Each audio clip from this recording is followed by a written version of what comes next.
Buonasera e benvenuti a questa nuova edizione del TG di Prealpina.it. Apriamo ancora con il maltempo.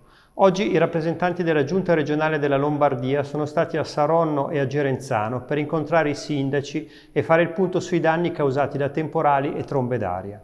Danni che in base a una prima sommaria stima ammonterebbero a decine di milioni di euro. Vediamo il servizio di Roberto Banfi con immagini di Agenzia Blitz. Oggi pomeriggio è iniziata la conta dei danni per il maltempo dei giorni scorsi. Nell'incontro con i rappresentanti di Regione Lombardia al municipio di Saronno, i sindaci di tutta la zona hanno portato i loro numeri e la loro preoccupazione per quel che potrebbe accadere domani e dopo, quando sono previste altre piogge, che potrebbero costringere a sfollare decine di famiglie. A Gerenzano la situazione è forse più grave di tutte, con il 98% dei tetti danneggiati dalla grandine e danni per 40 milioni di euro. All'incontro c'erano l'assessore regionale alla protezione civile, Romano La Russa, con i colleghi Gianluca Comazzi e Francesca Caruso, ed il sottosegretario alla presidenza di Regione Lombardia, il saronnese Raffaele Cattaneo. Hanno garantito la massima attenzione della Regione e si sono detti fiduciosi sul fatto che il governo accolga la richiesta di stato di calamità, che porterà fondi nella zona, ma hanno chiarito che non tutti i danni saranno rimborsati. A seguire alcuni sopralluoghi sul territorio, come in via Primo Maggio a Saronno e dalla Torretta del municipio di Gerenzano per vedere la devastazione dei tetti del paese. Abbraccia una statua per farsi un selfie, ma la fa cadere e la manda in pezzi. È successo a Vigiù, nei guai è finito un giovane influencer tedesco. Vediamo il servizio della redazione con immagini di Agenzia Blitz. A pezzi una statua di Giovanni Butti a Villalceo. Responsabile dell'accaduto, un influencer tedesco da 1,5 milioni di follower in vacanza a Villalceo. Il giovane è stato denunciato per vandalismo e danno al patrimonio artistico di inestimabile valore. Era in vacanza per festeggiare il suo compleanno insieme ai suoi 17 amici, tutti di età compresa tra i 25 e i 30 anni. Nella tarda mattinata di ieri hanno scavalcato le aiuole, attraversato la fontana della villa e hanno iniziato a riprendersi abbracciati alla statua, un'azione sconsiderata che ha provocato infatti la caduta della scultura, che è andata in pezzi. Un danno che il titolare della villa deve ancora quantificare, ma intanto ha sporto denuncia contro il personaggio, che sui social sfoggia foto in posti di lusso insieme alla fidanzata, anche lei influencer, che proprio dalla villa di Vigiù ha postato l'ultimo shooting fotografico.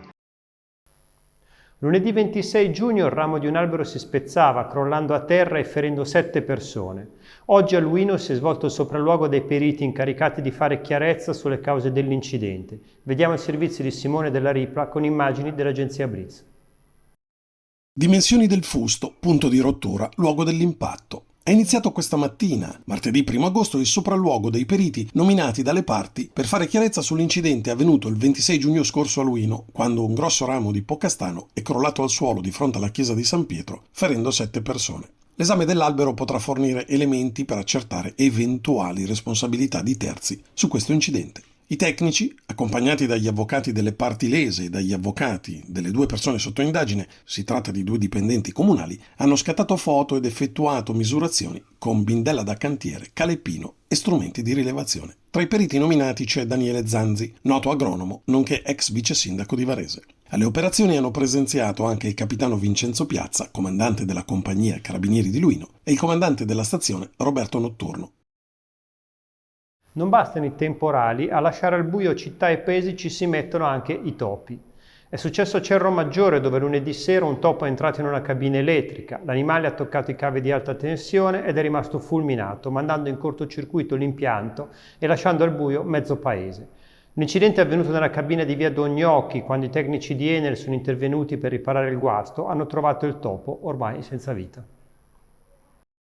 E ora torniamo a Varese per parlare di viabilità. Nuovi lavori in uscita dall'autostrada e così chi entra in città si ritrova costretto a fare i conti con lunghe code. Vediamo il servizio di Massimo Rovati. Inizia agosto, ma i disagi viabilistici non vanno mai in vacanza. Un'altra mattinata nera per gli automobilisti in transito sull'autostrada dei Laghi. Oggi l'intoppo ha riguardato il traffico in direzione Varese, in particolare la prima parte della bretella verso il capoluogo. con un impressionante serpentone di veicoli a passo d'uomo per oltre 2 chilometri. Alle porte della città, infatti, per lavori di asfaltatura, si è resa necessaria la chiusura di uno dei 2 accessi, quello che porta alla rotonda della nuova Esselunga. Risultato, con il tratto finale della bretella ormai off limits da mesi per il maxi cantiere di Largo Flaiano, tutto il flusso di veicoli diretti verso il capoluogo è stato convogliato inevitabilmente sul vecchio svincolo che prosegue su via Gasparotto e via l'Europa. La coda per entrare in città ha raggiunto e superato il picco di 1 ora. Nuova operazione dei carabinieri di Varese che hanno assicurato alla giustizia una banda specializzata in furti di rame. Il colpo più clamoroso a Capolago, dove mesi fa buona parte del paese era rimasto al buio. Il servizio della redazione con immagini di agenzia Blitz.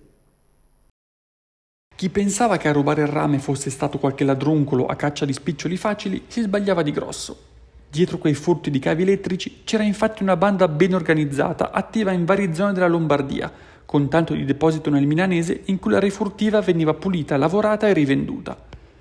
L'hanno scoperto i carabinieri della compagnia di Varese che hanno arrestato 5 persone, tutte di origini rumene, di età compresa tra i 27 e i 37 anni, accusate di aver compiuto 45 furti, di cui 38 di cavi di rame della linea elettrica pubblica. Le indagini sono partite proprio dalla città Giardino a metà dell'ottobre scorso. La notte tra il 18 e il 19 ottobre da Capolago sparirono alcune centinaia di metri di cavi elettrici della linea pubblica, lasciando decine di famiglie senza corrente. Da quell'episodio i militari dell'Arma hanno iniziato a ricostruire passo dopo passo le manovre della banda. Casciago in festa per la tradizionale sagra di Sant'Eusebio, una delle più importanti del territorio. Vediamo il servizio della redazione. Sono partiti da Vercelli e hanno raggiunto di corsa Casciago, dove la torcia tenuta in mano per circa 100 km ha acceso il pallone. Missione compiuta anche quest'anno per i tedofori di Sant'Eusebio, che hanno rinnovato la tradizionale iniziativa in occasione della festa.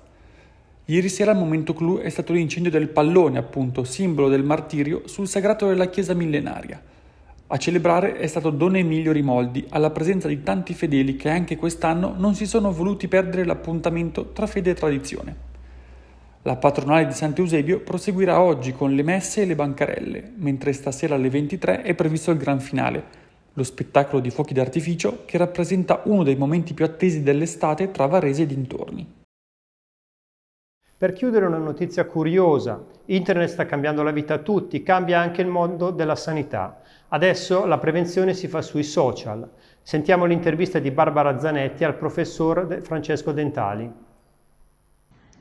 Professor Francesco Dentali a capo della medicina interna della SST Sette Laghi, ma in questo caso con noi nella veste di presidente nazionale di FADOI, la Federazione Associazione dei Medici Internisti Ospedalieri. FADOI ha appena lanciato un'iniziativa molto social e molto interessante per tutti i cittadini pazienti italiani. Di che cosa si tratta?